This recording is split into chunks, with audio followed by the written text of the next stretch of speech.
Hello. So আজকে হলো 4 December 2025।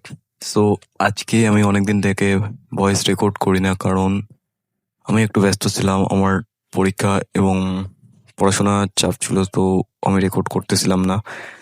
এবং আমি রিয়েলাইজ করলাম, আমি কিছু আত্মীয়ের বাড়ি গিয়েছিলাম এই পরীক্ষার কারণে, আমার বাড়ির পাশেই 100 কিলোমিটারের মধ্যে। তো সেখানে পরিবেশটাই একদম আলাদা। লাইক সেখানে কেউ পড়াশোনার কথাই বলে না, লাইক পড়াশোনাকে কিছু ভাবেই না। এবং দিন দিন মানে সেখানে থাকতে আমাকে ভালো তো লাগে, like some kind of irritate feel হয়, কারণ পড়াশোনা ছাড়া একদিন থাকলে আমাকে একদম ভালো লাগে না। আর একটা বন্ধু, লাইক আমার ভালো বন্ধু, সে বলল যে এমন পড়াশোনা করে কি লাভ যদি কিছু লাভ না হয়। ঠিক, সেটাও ঠিক।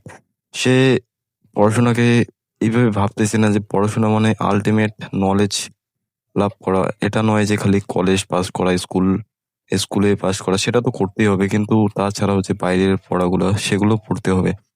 এইরকম না যে খালি আমি বই পড়বো, কলেজ পাস করবো, তারপর আর বই পড়বো না।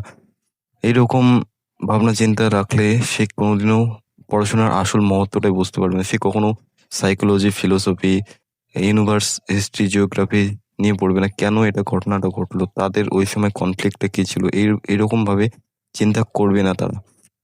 মানে তারা না, মানে আমরা যারা সবাই একটু পড়াশোনা, লাইক মানুষকে বেঁচে থাকতে গেলে কি দরকার?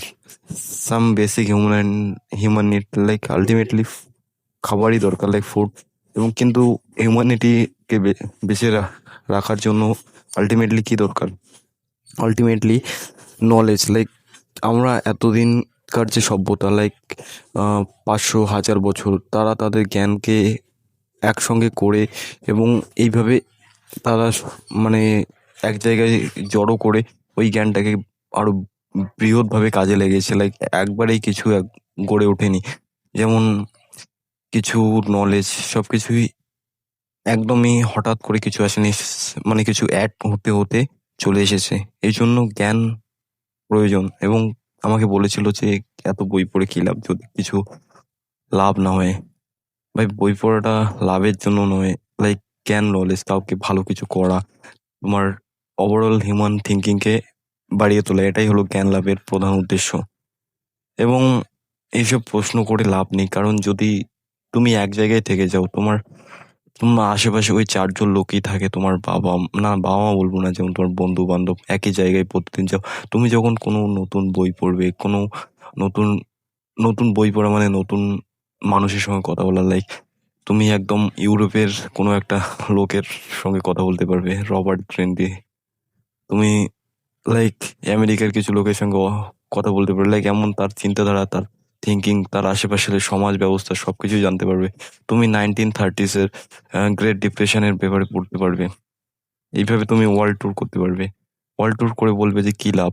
তাহলে তুমি সেই খালি লাভ, এটাও এক ধরনের লাভ, জ্ঞান লাভ। তুমি তাহলে ব্রড মাইন্ডে চিন্তা করতে পারবে। ওকে।